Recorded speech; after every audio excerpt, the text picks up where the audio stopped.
بسم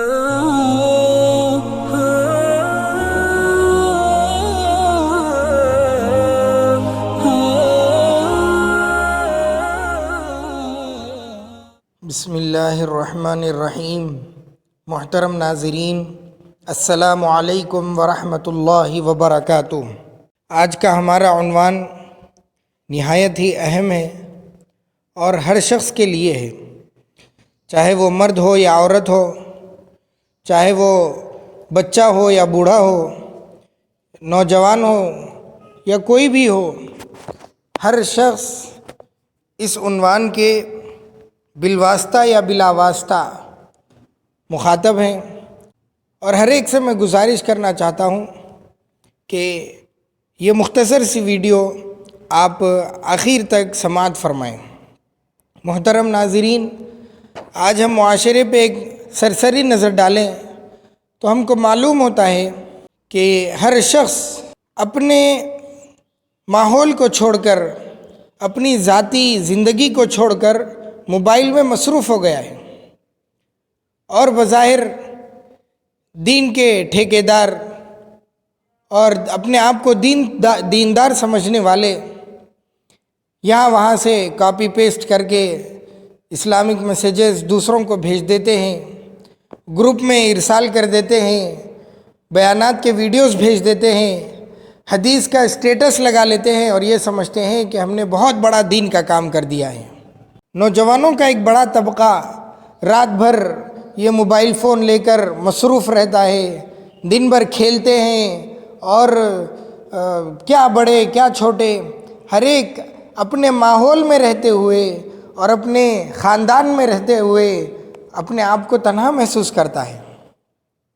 اس کی وجہ یہی ہے کہ یہ موبائل کا فتنہ ہمارے پاس آ گیا، اور ہم اپنے قریبی رشتہ داروں کے ساتھ، قریب میں رہنے اور بسنے والوں کے ساتھ بے تعلق ہو گئے، بلکہ لا تعلق ہو گئے، اور دور دراز بیٹھے آدمی سے ہم اپنی پہچان بناتے پھرتے ہیں۔ یہ کہاں کی عقل مندی ہے؟ ہر آدمی کو چاہیے کہ اپنی اصلاح کرے اور اپنے پاس رہنے والوں کی ہر ایک کی اصلاح بھی کرتے رہے، اور اس کا صحیح طریقہ یہ ہے کہ ہم اہل اللہ والوں کی صحبت اختیار کریں۔ آخر صحابہ صحابی کیسے بنے؟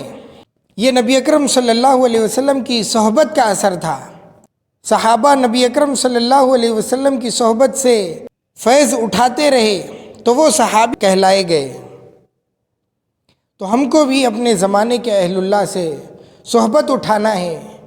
موبائل کے پیچھے وقت دینے کے بجائے ہم اہل اللہ کی مجالس میں بیٹھنے کی فکر کریں اور ان کے تعلیمات پہ عمل کرنے کی کوشش کریں، اپنے احوال ان کو سنائیں، ان کی ہدایت کے مطابق عمل کریں۔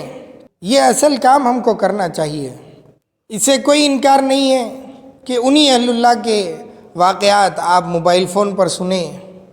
یاد رکھیے کہ جو اثر اور جو تاثیر اہل اللہ کی مجلس میں ہوتی ہے، ان کے ساتھ بیٹھنے سے ہوتی ہے، وہ آپ کو باہر نہیں مل سکتی۔ اردو میں بھی کہاوت مشہور ہے کہ خربوزہ خربوزے کو دیکھ کر رنگ پکڑتا ہے۔ ایک موبائل میں آپ پکے ہوئے خربوزے کی فوٹو ڈاؤن لوڈ کریں اور پھر اپنے یہاں جو موجود خربوزہ ہے اس کے بازو رکھ دیں، تو کیا وہ خربوزہ رنگ لے لے گا؟ پک جائے گا؟ ہرگز بھی نہیں پکے گا، کیونکہ اس کو اصل خربوزے کی صحبت نہیں ملی، اس کو فوٹو دکھائی جا رہی ہے۔ اسی طرح ہم اگر اہل اللہ کی صحبت میں جائیں گے، ان کی جوتیاں سیدھی کریں گے، اسلام کو ان کے اندر دیکھیں گے، تب ہمارے اندر اسلام کا رنگ جاگے گا۔ ان کے دلوں کو دیکھیں گے، ان کے دلوں سے اپنے دل کو قریب کریں گے تو ہمارا دل بھی روشن ہوگا۔ ان کی فکروں کو ان کے سامنے سے محسوس کریں گے تو ہماری فکر بھی پروان چڑھے گی۔ تو یہ مختصر سی گزارش تھی کہ ہم اپنے اوقات بجائے یہ کہ موبائل فون میں ضائع کرنے کے، وہی اوقات اپنی اصلاح کے لیے نکالیں، اور اصلاح کا بہترین طریقہ وہی ہے جو قرآن مجید میں کہا گیا ہے کہ تقوی والوں کی صحبت اختیار کرنی پڑے گی۔ تقوی سیکھنا ہے تو تقوی والوں کے پاس جانا پڑے گا۔ دل روشن کرنا ہے تو روشن ضمیر اور روشن دل والے اشخاص کو تلاش کرنا پڑے گا اور ان کی صحبت اختیار کرنی پڑے گی۔ یہی چیز تھی جو صحابہ کو صحابہ بناتی ہے۔ اللہ تعالیٰ صحیح طور پر موبائل کے فتنے سے ہم سب کو بچنے کی اور اہل اللہ کی صحبت سے استفادے کی ہم سب کو توفیق عطا فرمائیں۔ آمین۔ وآخر دعوانا ان الحمد للہ رب العالمین۔